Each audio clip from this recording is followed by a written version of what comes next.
Other day, someone has asked me, what is your favorite quote from podcasting? I said, Journey of 1000 episodes begins with a trailer. And you know what was the reason? Because I was inspired by the quote that we shared during the trailer. And the quote goes like this: The journey of 1000 miles begins with a single step. After taking our very first step on May 17th, 2020, when we launched the very first episode, we came a long way in the last 22 months, reaching audience across 111 countries, hosting guests from 10 different countries, from various domains, IT, HR, academia, startup and business communities, and even some students. We hosted experts ranging from a 19-year-old college student to a 83-year-old management guru who has over 6 decades of management experience. And we are proud to share that over 40% of women leaders were featured as guests on The Guiding Voice. And folks, though we started as a podcast, we have ventured into blogging, newsletters, mentoring initiatives, women returnship, hosting TED circles, and many more.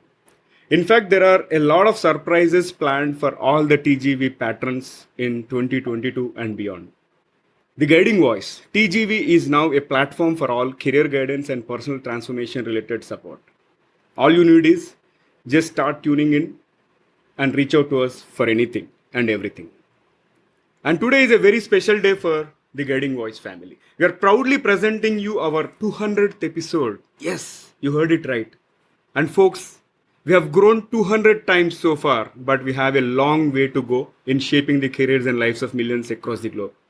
And before we get into the episode, we wanted to sincerely thank the entire community of speakers, well-wishers, critics, our families, interns, and most importantly, you guys, our audience. Because without your support, we would have not come this far, and in fact, we would have not existed.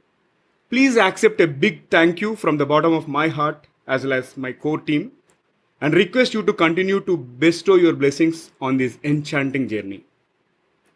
He is an established human resources leader with extensive generalist experience that includes global business partnering experience. He is rated highly effective in building, coaching, mentoring, and managing high-performing HR teams. He has a deep understanding of HR function with IT products and services, IT enabled and engineering industries. And he is successful in strengthening workplace culture, driving transformation, and elevating employee experience under his leadership. Under his leadership, his current organization CDK Global has got certified as a great place to work by the Great Place to Work Institute and got ranked among India's best workplaces in IT and IT BPM 2021 top 75 and India's best workplaces for women 2021 top 100 and also certified as a workplace with inclusive practices. And in today's episode, let us chat with Joy George. This is the Guiding Voice podcast series, The Guiding Voice for a Better Future. And folks, I'm your host Naveensamala, a fellow IT professional on a mission to shape the careers and lives of millions across the globe. In every episode, we interact with industry experts or thought leaders or academicians or coaches across the globe to drive some insightful conversations that will help each one of you learn some amazing stuff. And you know, we also share an interesting trivia or a fun fact which you have not found before.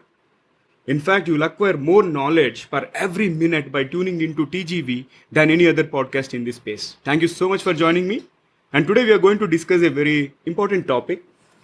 In fact, it made me curious as well when Joy proposed this topic to me. The meaningfulness and the meaninglessness in a job change.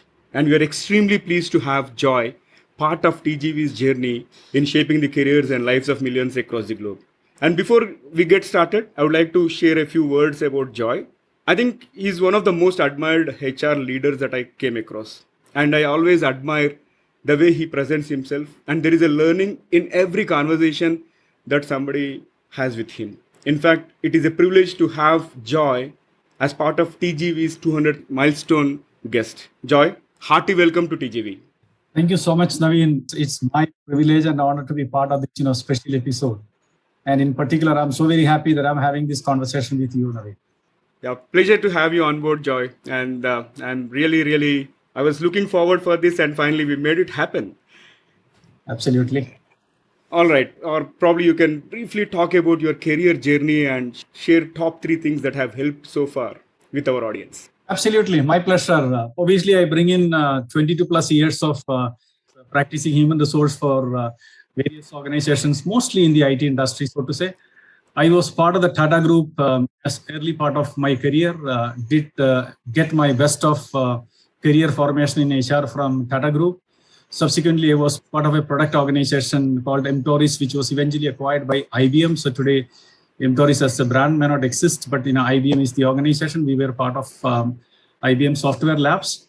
And thereafter, I moved to a company by name Capita.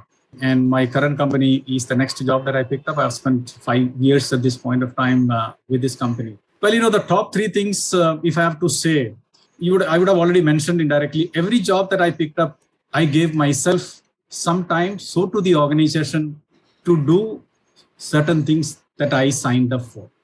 So that was the first thing. The second thing is, I have exhibited patience and perseverance in many ways. To me, these days, that's a dying virtue, patience and perseverance, but I hold on to it. The third thing is, I focused on mostly building a strong, motivated, and energetic team.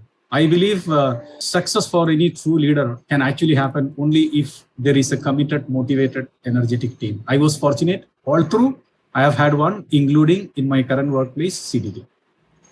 And I concur with you on the third one, especially because I've experienced your HR leadership, and I still say that it is one of the best places to work. The kind of reward system that you have created and the kind of engaging atmosphere, it's incomparable. All right. So, Joy, currently we hear a lot about this talent dynamics and the talent revolution. And organizations and leaders are talking about and to some extent being worried about as well. So, being a talent specialist, what's your take on it? I know this is one of the most topical things that anybody in the HR fraternity would like to talk about. For sure, there is a lot of hustle and bustle in the talent market, particularly in the IT industry, so to say. Today, organizations at large, particularly IT organizations, are going through this unprecedented rate of attrition. People call it as the great resignation. Some people call it as the great revival. Some people call it as the great ambition. Many things, being coined as days pass by.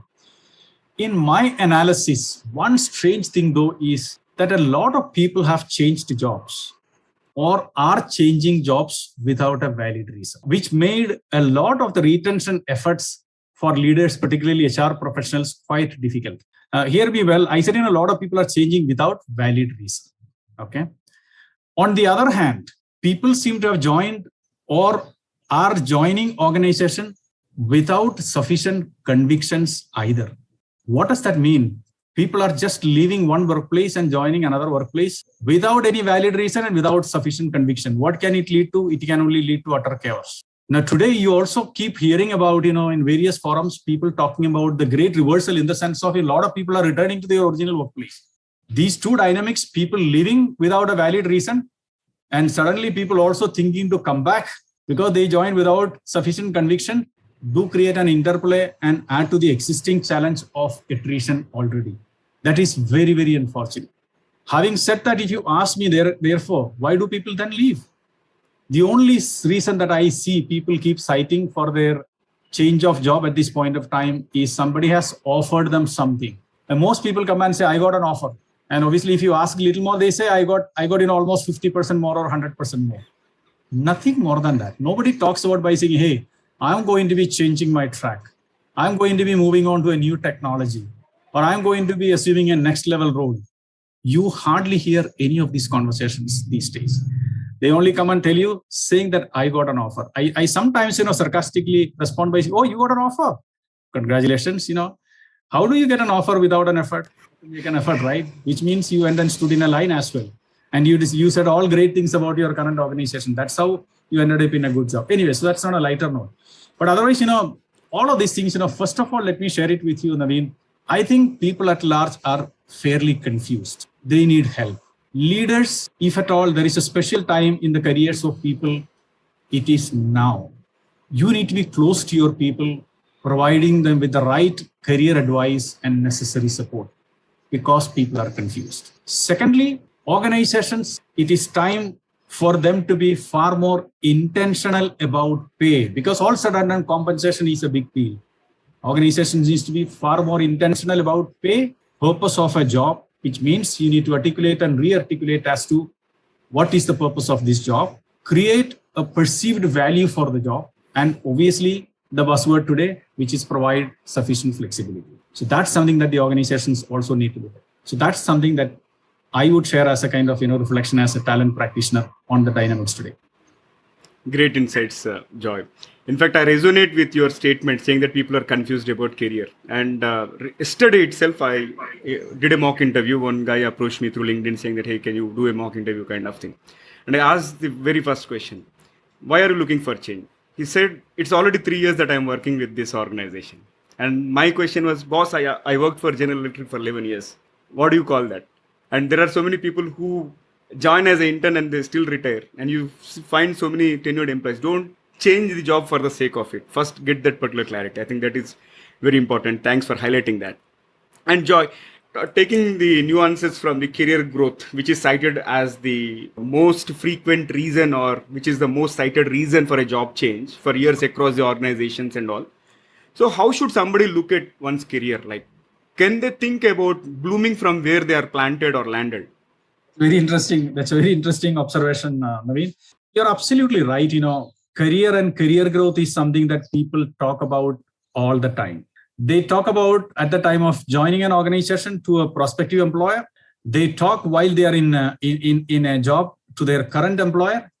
They also talk about while leaving to their current employer, saying that they are leaving because they are not growing. However, I'm not sure how much people do seriously anything with it apart from talking. Everybody wants their career to grow. Everybody talks about their need to grow. How many of us do spend enough time investing in our own growth at our own individual level is something that we should reflect over. It applies to me as well. Now, there are two perspectives that I want to share with you. One is, let's look at our own career. Let's assume 30 years. I don't know, many of our audience, who are listening to might not even be able to imagine working for 30 years. But let's assume, you and me, I have spent more than 22 years, so it's not too far away for me. Let's assume we are going to spend 30 years in career. I would phase these 30 years into 3 levels. The first level, what I call it as new in career level, which is nothing but a stage of or a phase of exploration. Time for one to experiment with a few things and few jobs just to see how adept or how efficient, how relevant are you for a particular set of job. This might result in a few frequent job changes purely because you realize this is not what you want and you wanted to try out something else, which is okay. You're still seen to be new in career. And attrition is reasonably likely to be high purely because it's an exploration stage or an explorative stage, which is understood. The second stage is, and this I would give something like, 10 years, up to 10 years of your career, assuming it's 30 years. The second phase is what I call it as, settled in career, a stage of consolidation. I like to think, Naveen, you belong to that phase of, settled in career, phase of consolidation. Anything between 10 to 20 years is what one should look at. It's a solid stage of, building career in, one or the other areas of interest, domain, field, whatever you. And typically this phase should be characterized by longer tenure, longer stints. And that's a kind of, key expectation. And the third phase is what I call it as established in career. So new in career, settled in career, established in career. And that is the stage of what I call it as maximization or self-actualization. Well, just to put it as an example, I belong to that, phase at this point of time, trying to maximize, trying to actualize, all the potential that I have at this point of time. And at this point of time, whosoever are in this phase, their objective should be to sign off or to exit on a high. And that's what they should be looking for. Now, the reason why I explain all these things is, it is useful for all of us who are in these 3 phases, new in career, settled in career, established in career, to think about the phase that we are and ask questions. Am I doing the right thing? And am I doing the right thing with respect to the so-called, defined phase in my career? So that's the first perspective that I want to share. And if the answer comes, no, then obviously you need to decide what sort of behaviors do you need to modify, or what sort of decisions and directions you need to set for yourself. Now, the second perspective, which is quite a little more interesting, I may have sounded a little too serious with my first perspective, but the second perspective, if you look at all the exit interviews that people do, most of them would keep citing the same reason for changing of job over and again. And most frequently cited or quoted reason for job change is nothing but growth or better prospects. And that summarizes it. Nobody asks any big questions around it. You say anything more than that, it'll be seen as, you're not changing for a valid reason, right? So therefore, everybody would like to cite it. Now, I keep wondering, somebody has already changed job thrice, citing the same reason, saying that I'm changing job for growth reason. One fundamental thing, people change job without changing themselves, calling for another change of job. Every change of job, in order to make it meaningful, one has to also change a bit along with the change of job. You may not be able to change yourself while in a job to the extent that you can change when you're changing a job. So if I'm confusing the audience, let me put it very clearly. Every change of job, all of us should look at as an opportunity to change ourselves as well. Without changing ourselves, if only we end up changing our job, we will end up changing it again. And this change of job can almost become a kind of, holy pilgrimage. Again, in search of finding that ideal growth or, the growth prospects. So that's my response to that interesting question that you asked, Naveen. Very profound insights, Joy. And as you said, like a large percentage of people, they think that they have to change the job in order to grow. But how can people add real value and meaning in a job or a career change, according to you? And you may also want to highlight some of the common mistakes that people make while changing their jobs. Absolutely. Well, it is sometimes easier to find the next level job outside than inside. It is sometimes easier. Those job changes are, very, very meaningful according to me. No questions around. However, what is important is, is to ask what is the objective that one has got if one is in the first phase. In the first phase, which is, new in career phase, what is the objective of my job change is something that one should ask. If one is in the second stage, what is the goal of this change is something that one should ask according to me.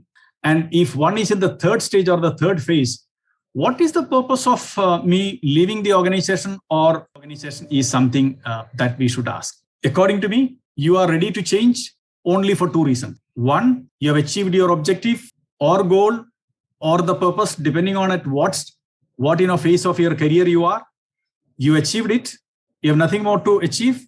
I think it's the right time to look at a job change. The other one, even more important, if you realize early on or even later on that the goal, the objective and the purpose not going to be achieved, I think, you should call it a day. There is no point in wasting any more time with that organization. According to me, therefore, in any job change, the locus of control should be inside. The locus of control should not be outside. The reason for any of us to change our job should not be because market is bullish or market is dynamic or there are plenty of jobs available. The job change should happen only when you are convinced that there is a real need basis the three things that I said. The goal that you set out, the objectives that you identified, the purpose that you are latched onto either are achieved or are not going to be achieved. That's what I would put it out, Naveen. Wow. Such a clear set of thoughts, Joy. I am enjoying this conversation. Now, let's switch the gears slightly and talk about bringing back the employees to work, right? Nowadays, almost all employers have geared up asking their employees to come back and all. And all these days, all of us are in the comfort of working from home. Can we see some resistance from the employees? And in that case, how do we handle that tactically? Absolutely. You see a lot of resistance, from employees, at least through informal sources and some of the formal studies, as they indicate. Now, today, if you look at, what is a workplace? It is something like, anytime, anywhere, any platform is said to be the workplace at this point of time. So it is not a particular place. Workplace of the future, even future as in future is now. It is a collection of places where work happens. It can be home for somebody. It can be, wherever one is able to log in is going to be the other place. For some, it is going to be an office. Some, it is going to be semi. That's what it is. Now, organizations are beginning to see flexibility as a core reward as well as a necessary characteristic of work. Flexibility, no questions asked on that. The most favorite approach for most people today seems to be what is called as hybrid, the hybrid model. Now, according to me, Naveen, if we don't pay attention to it, can turn out to be an organized mess. Hybrid can be an organized mess in my description of things. Organizations indeed have demonstrated exceptional resilience finding, ways to take COVID on their stride and make work happen so far. However, there is now a genuine threat of organizational culture getting eroded at this point of time. Let's accept it, let's accept it. I believe, therefore, office-based working will provide a lot of long-term benefits both to the employee as well as to the employer. Why? Because collaboration, innovation, engagement, and true development happen at best when people are co-located in a designated workplace. There is resistance. I think, again, the opportunity and the invitation for leaders is to keep reiterating how important are these four aspects, which are once again reiterated as collaboration, innovation, engagement, and development. I think, once the right message reaches people at the right time, all the resistance will come down and people will. Only key thing over here again is, be flexible. Don't be rigid. Be flexible. Yeah. Awesome. All right. So let me now talk about joyism. Like on a lighter note, as I was introducing you in today's episode, I always loved your approach, the way you deal with the town hall speeches, and you have that ability to convey any difficult message in such a humorous way, and you bring something to the table always. So how did you learn that particular aspect, and how do you think so differently? Again, in a kind of very interesting question, I believe personally speaking is easy. Listening is difficult. I like to assume the difficult side and then, start speaking. I am aware I can't speak sense for too long. I am also aware nor can people listen to me for too long. So therefore, keep it interesting. And what that means is, I generally do a bit of thinking around the type of audience and the topic. I don't take my audience for granted. I value their time as much as my time.